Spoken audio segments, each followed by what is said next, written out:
Hello दोस्तों, welcome back my channel स्त्री struggle. कैसे हो आप सभी? आई होप आप सभी अच्छे होंगे। फ्रेंड्स, किसी ने मुझसे पूछा था, यानी कि मेरे व्यूवर्स ने ही मुझसे कमेंट्स करके पूछा था कि दीदी आप इतने ज़्यादा एनर्जेटिक कैसे रह लेते हो, यानी कि इस एज में भी। जैसे कि मैंने आपको शो कर ही दिया है पहले कि मेरी 36 एज है।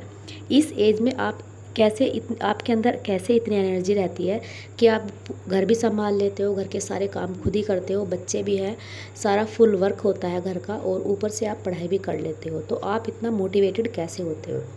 तो डियर, इसके लिए मैं आपको यहाँ पर दो ही बातें कहना चाहूँगी। एक तो हमें इन सब चीज़ों के लिए फिजिकली स्ट्रोंग रहना चाहिए, और दूसरा मेंटली स्ट्रोंग।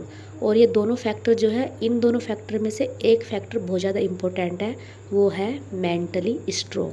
चाहे आप कितने भी फिजिकली जो है डाउन क्यों ना हो, आप कितने भी जो है अपने आप को कमज़ोर क्यों ना महसूस कर रहे हो, लेकिन अगर आप मेंटली स्ट्रोंग हैं तो आप कोई भी काम आसानी से कर जाएंगे।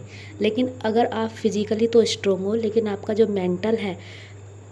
मेंटल हेल्थ जो है आपकी स्ट्रोंग नहीं है, आप किसी काम को इंटरेस्ट के साथ नहीं कर रहे हो, तो चाहे वो आपका कोई भी काम हो, चाहे आपकी पढ़ाई हो, चाहे आपकी जॉब हो, चाहे आपके घर के ही डेली रूटीन क्यों ना हो, घर गृहस्थी संभालना, बच्चे संभालना, जब तक आप किसी काम को इंटरेस्ट के साथ नहीं करोगे तब तक वो आपको बर्डन ही लगेगा। लेकिन हाँ, जिसमें आपका इंटरेस्ट होता है, जिसमें आप मेंटली स्ट्रोंग होते हैं, वो काम आप आसानी से कर जाओगे, चाहे आप कितने भी थके हुए क्यों ना हो। सबसे पहले यहाँ पर बात करते हैं मेंटली हेल्थ की, यानी कि आपका जो मेंटली हेल्थ है वो कितना ज़्यादा स्ट्रोंग है, या आप अपने दिमाग की हालत से कितना ज़्यादा सोचते समझते हैं। अब जैसे कि आपको घर का ही काम ले लीजिए कि आपको घर का ही काम करना है, आपको खाना बनाना है, लेकिन आपको खाना बनाने से डर लगता है या आपको मन नहीं करता। तो सबसे पहले अपने आप से ये पूछिए कि आपको खाना क्यों बनाना है, इसका रीज़न क्या है। अगर आपने सच्चे मन से अपने आप से ये क्वेश्चन कर लिया और आपने उसका आंसर भी अपने आप ही दे दिया, तो फिर आप जो है खाना बनाने से आपको डर नहीं लगेगा। चाहे आप कितने भी थके हुए क्यों ना हो, लेकिन आपको पता है कि आपको अपने बच्चों को पढ़ाना है। उन बच्चों को क्यों पढ़ाना है, आप अपने आप से क्वेश्चन कीजिए, अपनी मेंटल हेल्थ से क्वेश्चन कीजिए कि आपको अपने बच्चों को क्यों पढ़ाना है, उनका रीज़न क्या है। अगर वो कारण आपको पता होगा कि आपको अपने बच्चों को क्यों पढ़ाना है, तो चाहे आप कितने भी थके हुए क्यों ना हो, आपको पता है कि आपको अपने बच्चों को पढ़ाना ही पढ़ाना है, तो आप उनको आसानी से पढ़ा जाओगे और आपको बिल्कुल भी थकावट नहीं हो। अगर आपके दिमाग में कोई भी काम करने से पहले क्लियर है कि आपको ये काम किस लिए करना है और क्यों करना है, तो आप कभी भी थकावट महसूस ही नहीं कर सकते। और फ्रेंड्स, मैं यहाँ पर आपको कहना चाहूँगी कि कभी भी एक ही डायरेक्शन में काम मत कीजिए। एक डायरेक्शन से मतलब है कि हमेशा या पूरा दिन फिजिकली ही काम मत कीजिए जिसमें बॉडी पर बर्डन पड़ता हो, शरीर थकावट मानता हो, और फुल डे मेंटली भी काम मत कीजिए, क्योंकि हमारा जो ब्रेन होता है वो भी थकता है। तो इसलिए हमेशा स्विच ऑन करते रहिए काम में। कभी थोड़े टाइम के लिए फिजिकल काम कीजिए, कभी मेंटली काम कीजिए, जो दिमाग वाले काम होते हैं, क्योंकि दिमाग वाले काम में, मेंटली काम में हमारे दिमाग पर प्रेशर पड़ता है, उस पर बॉडी पर जो है कोई प्रेशर नहीं पड़ता। लेकिन जो हमारे फिजिकली वर्क होते हैं घर के करने के, उन पे हमें फिजिकल बर्डन पड़ता है, यानी कि हमारा बॉडी जो है वो थकावट मानती है। तो हमेशा जो है अपने कामों का ऐसा रूटीन बनाइए कि आप थोड़ा थोड़ा, अगर आप नहीं पढ़ते हो, मैं आपको ये नहीं कह रही कि आप सारी हाउसवाइफ जो है पढ़ती होंगी, या सारी हाउसवाइफ जो है जो भी करती होंगी, ऐसा नहीं है। कुछ हाउसवाइफ जो है घर में हाउस होल्ड वर्क ही करती है, तो आप भी अपने लिए 1 से 2 घंटे का टाइम निकालिए। जो जॉब करती हैं, हमारी हाउसवाइफ बहनें घर का भी काम करती हैं, वो 8 घंटे की जॉब करके आती हैं और घर का भी काम करती हैं। तो आप घर पर रहकर अपने लिए 1 से 2 घंटे का टाइम आसानी से निकाल सकती हैं। उस 1 से 2 घंटे के काम में आप अपने इंटरेस्ट के अनुसार काम करिए, जिसमें आपका इंटरेस्ट हो सकता है हर किसी का बुक्स पढ़ने में इंटरेस्ट हो, किसी का नॉवल पढ़ने में इंटरेस्ट हो, किसी का म्यूजिक सुनने में इंटरेस्ट हो, या किसी का डांस करने में इंटरेस्ट हो। जो भी आपकी हॉबी है और जो भी आपका इंटरेस्ट है, उसके अकॉर्डिंग 1-2 घंटा अपने आप को दीजिए।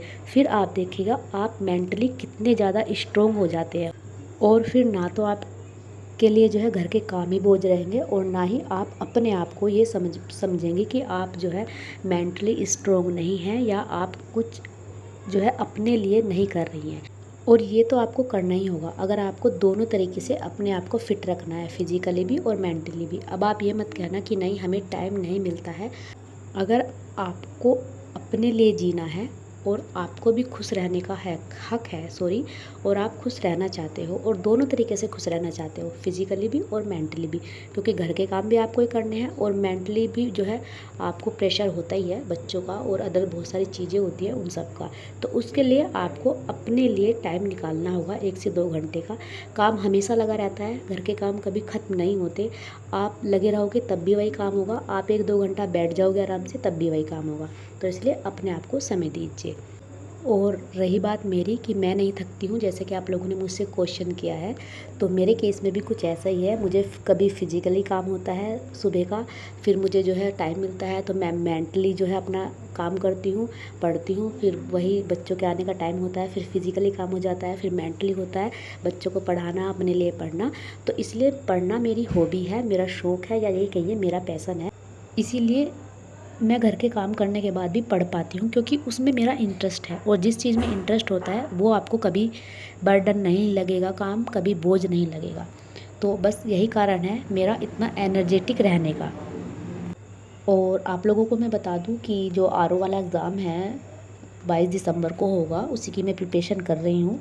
शायद कुछ व्यूअर्स ऐसे होते हैं जो कि पहली बार विजिट करते हैं चैनल पर, तो उनको नहीं पता होगा, तो उन्हीं के लिए उसी के लिए जो है मैं प्रिपरेशन यहाँ पर कर रही हूँ। और अभी जो है मैं अपना टाइमर लगाकर पढ़ती हूँ, तो देखते हैं शाम तक मैं कितना पढ़ पाती हूँ। हालांकि आज मेरी थोड़ी कम ही पढ़ाई हुई थी, क्योंकि आज मुझे थोड़ा सा काम ज़्यादा था घर पर। वो कारण ये था कि कल जो है हमें जाना है अपने ससुराल गाँव में, और वहाँ पर ना कुछ हमारी जो है कागज़ वगैरह के जो काम है उन पर हमारे फिंगरप्रिंट्स लिए जाएंगे, साइन होंगे, तो इसलिए हमें वहाँ पर जाना होगा। वैसे जाने का कोई ऐसा था तो नहीं, लेकिन अचानक से जो है एकदम प्रोग्राम बना, क्योंकि गांव से कॉल आया था तो उन्होंने बोला कि आपको आना होगा। तो यहाँ पर आज जो है मैंने बस 3 घंटे की अपनी पढ़ाई कंप्लीट की है टाइमर लगाकर, और उसके बाद जो है अभी मैं यहाँ पर कुछ कपड़ों पर प्रेस करूँगी। तो जो ये सूट मैं आप लोगों को दिखा रही हूँ, ये मैंने अभी सिलवाए हैं 2 सूट, एक ये ब्लू है और एक ये कलर कैसा है मुझे समझ ही नहीं आता, लोकी कलर है क्या बोलेंगे इसको। तो कैसे लग रहे हैं सूट आप बताना ज़रूर। तो अभी मैं जो है इनको प्रेस कर देती हूँ, और इन पे भी करूँगी और जो बच्चों के कपड़े हैं उन पे भी करूँगी। और कल हम जो है जल्दी ही निकल जाएंगे, और शायद हम जाएंगे, मैं आपको बताऊँ, सैटरडे को, और हम फिर आएंगे मंडे को। तो 2 से 3 दिन जो है वीडियो नहीं आ पाएगा, तो मैं यहाँ पर आपको जो पहले ही बता दे रही हूँ। और जैसे हम होते हैं ना, हम जैसे यहाँ पर रहते हैं, अकेले होते हैं, कोई दूसरा तो होता नहीं है, और जैसे हम गांव में जाना होता है, तो ये समझिए कि आप 2 दिन के लिए हम जा रहे हैं, लेकिन सारा काम जो है समेट कर जाना होता है। अगर पहले से पता होता है तो उतना ज़्यादा जो है बर्डन नहीं होता काम का, लेकिन जैसे कि आपको अभी पता चले कि कल जाना है, तो उस दिन जो है ज़्यादा ही काम हो जाता है, जो कि आप समझिए हाउसवाइफ के साथ बहुत सारे काम होते हैं, जैसे मलाई रखी है, गर्म करना, घी निकालना, वो सब चीज़ें, क्योंकि 2-3 दिन बाद आएंगे तो फिर उसमें जो है मतलब कि स्मेल हो जाएगी। तो वही सब काम जो है आज मैंने जल्दी जल्दी निपटाई, जिस वजह से थोड़ा लेट हो गया था। और प्रेस करने के बाद जो है फिर मैंने यहाँ पर अभी शाम की संध्या आरती की है, और उसके बाद फिर बनाऊँगी खाना। तो आज के वीडियो को यहीं पर एंड करूँगी। कैसा लगा आप लोगों को बताना ज़रूर। अगर किसी भी वजह से पसंद आए तो प्लीज़ चैनल को लाइक और सब्सक्राइब ज़रूर कीजिएगा। बाय।